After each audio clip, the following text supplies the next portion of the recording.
My cousins laughed when I said I'd write books. At every holiday, they asked if I was still playing author. One day, I gifted them each a signed copy, right after my novel hit #1. They read the dedication out loud. It said, "For those who never believed." Growing up in our sprawling family, I was the quiet kid who never quite fit. Our house, a creaky old colonial on a street lined with maples, was always loud with cousins, aunts, and uncles spilling in for holidays, their voices overlapping like a badly tuned radio. My cousins, Ryan, Jess, Connor, and Mia, were the stars of the show. Ryan was a linebacker with a scholarship offer by junior year. Jess aced every AP class and had colleges begging for her. Connor could charm anyone with a grin, and Mia's Instagram was a shrine to her perfect life. They were loud, confident, magnetic, the kind of kids who seemed destined to win at everything. Me? I was the one in the corner, hunched over a spiral notebook, scribbling stories or reading dog-eared paperbacks while everyone else watched football or played pickup basketball in the driveway. I wasn't invisible, but I was close. Teachers forgot my name until grades were due. My parents, busy keeping up with my cousin's endless achievements, didn't notice when I stopped trying to compete. Writing was my thing, my only thing. I'd fill notebooks with half-formed novels, poems about stars, short stories about people who felt like me, lost but searching. I wasn't good at sports, couldn't carry a tune, didn't have the charm to win a room. But when I wrote, I felt alive, like I was building worlds where I wasn't just the quiet kid. Still, saying I wanted to be a writer out loud? That was a mistake. I was 16 at Thanksgiving, surrounded by the clink of forks and the smell of roasted turkey when I let it slip. "I think I want to write books," I said, my voice barely above the chatter. The table went quiet, forks pausing mid-air. Then Ryan snorted, choking on his mashed potatoes. "Like, real books? With pages?" The laughter spread like wildfire, Jess's high-pitched giggle, Connor's low chuckle, even my aunt's polite cough to cover her smile. "That's cute," Mia said, twirling her hair. "But like, what's your actual plan?" It wasn't just that moment. The jokes became a tradition. Every holiday, every barbecue, every birthday cake cut under the glow of paper lanterns, they'd bring it up. "Still playing author? Got your bestseller yet? What chapter are you on now, year 6? The words were wrapped in smiles, but they cut deep, each one a reminder that I was the family's punchline. My parents didn't laugh, but they didn't defend me either. "Writing's a nice hobby," Mom would say, her voice soft but final, like she was closing a door. Dad just shrugged. "Not everyone's meant to be a star." They didn't see the nights I spent writing until my eyes burned, the rejection emails piling up in my inbox, the drafts I scrapped because they weren't good enough. They didn't see the panic attacks in my tiny apartment, the fear that I was wasting my life, the way I'd stare at a blank screen, willing the words to come. They didn't see the isolation, friends drifting away, weekends spent alone, the world shrinking to a laptop and a flickering dream. They just saw a kid with a hobby, a dreamer who'd never amount to anything real. Update 1. The breakthrough. The path to success wasn't a straight line. My 20s were a blur of odd jobs: barista, delivery driver, freelance copywriting for pennies. I lived in a studio apartment that smelled like mildew, with a mattress on the floor and a desk made of milk crates. But I wrote. Every morning, before dawn, every lunch break, every night after my shift ended. Blogs for no one, short stories for obscure online zines, poems I never showed anyone. No money, no glory, just words piling up, slowly getting better. I took writing classes when I could afford them, sneaking into free workshops at the library, reading craft books until the pages fell apart. I studied authors I loved, dissecting their sentences like a surgeon, trying to understand what made them sing. I submitted stories to contests, magazines, anywhere that would take them. Most said no. Some didn't bother replying. But every rejection was a lesson. Every small acceptance, a publication in a tiny journal, a $10 check for a poem, felt like a lifeline. Then came the novel. I don't know why it was different.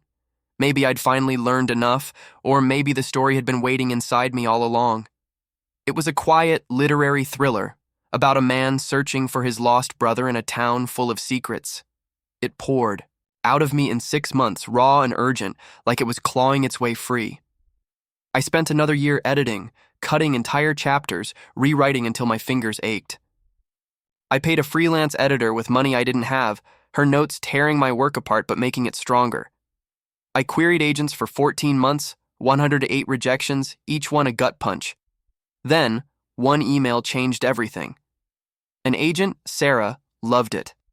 "This is special," she wrote. "Let's talk." Things moved fast after that. Too fast. Sarah sold the book to a major publisher in a bidding war I couldn't believe was real. The market was hungry for my genre, literary with a twist of suspense. Pre-orders climbed. Book influencers shared ARC reviews on social media, calling it haunting and unput-downable. A viral TikTok video from a reader pushed it further. When the book hit the New York Times bestseller list at #1, I was alone in my apartment, staring at my laptop, hands shaking so badly I couldn't type. I didn't cry, didn't celebrate. I just sat there, letting it sink in. I'd made it. I didn't tell my family. Not yet. I wanted it to be real, to hold it close before letting their voices back in. But I had a plan. I pre-ordered 10 hardcover copies of my novel, each one embossed with my name in gold. I spent an evening signing them, my pen gliding over. The title page, each signature, a quiet defiance. Update 2. The holiday surprise Christmas that year felt like stepping onto a stage I'd been rehearsing for my whole life. The family gathered at my aunt's house, the air thick with the smell of pine, cinnamon, and roasted ham. Laughter echoed from the living room, where my cousins swapped stories about their promotions, their new cars, their perfect lives. I sat, on the edge of the couch, same as always, but this time I wasn't dreading the inevitable question. I was ready. After dinner, when the gift exchange began, I pulled out a large canvas bag. "Something small," I said, handing out wrapped packages to each cousin, my parents, my aunts, and uncles. They looked puzzled. Gift-giving wasn't usually my thing. Ryan raised an eyebrow, Jess smirked, expecting another one of my cute gestures. Then they tore open the wrapping. Silence fell, heavy as snow. My novel stared back at them, the cover stark and elegant, my name in bold across the front. Inside, I'd written their names above the dedication. For those who never believed. You were the fire. I was the fuel. My aunt gasped, her hands flying to her mouth. My uncle let out an awkward laugh like he wasn't sure if it was a joke. Ryan flipped through the pages, his usual smirk gone, replaced by a tight-lipped stare. Jess read the dedication aloud, her voice faltering on the last line. Connor just held the book, turning it over like it might explain itself. Mia, always, the loudest, was quiet for once, her fingers tracing the embossed title. My parents sat frozen, Mom clutching her copy, Dad staring at the table. I didn't say anything, didn't gloat, didn't explain, just smiled and took my seat, letting the moment breathe. Ryan broke the silence, his voice strained. You actually did it, huh? Like, #1? I nodded. Yeah, it's been a good year. No one asked about my writing after that. No jokes, no jabs, just a room full of people holding proof that I wasn't playing.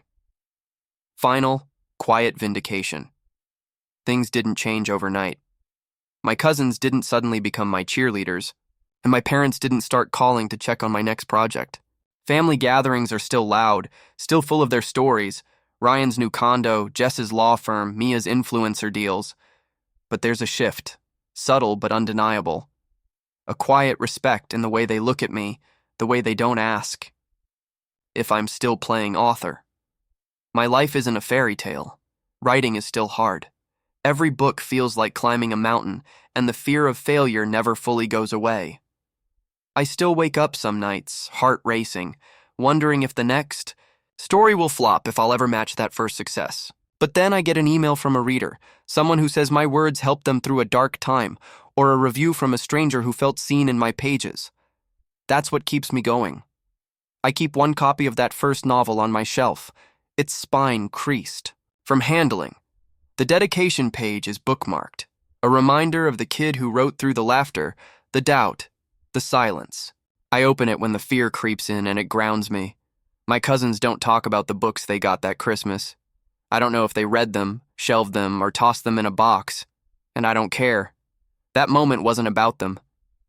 It was about me proving to myself that I was enough. The one they laughed at?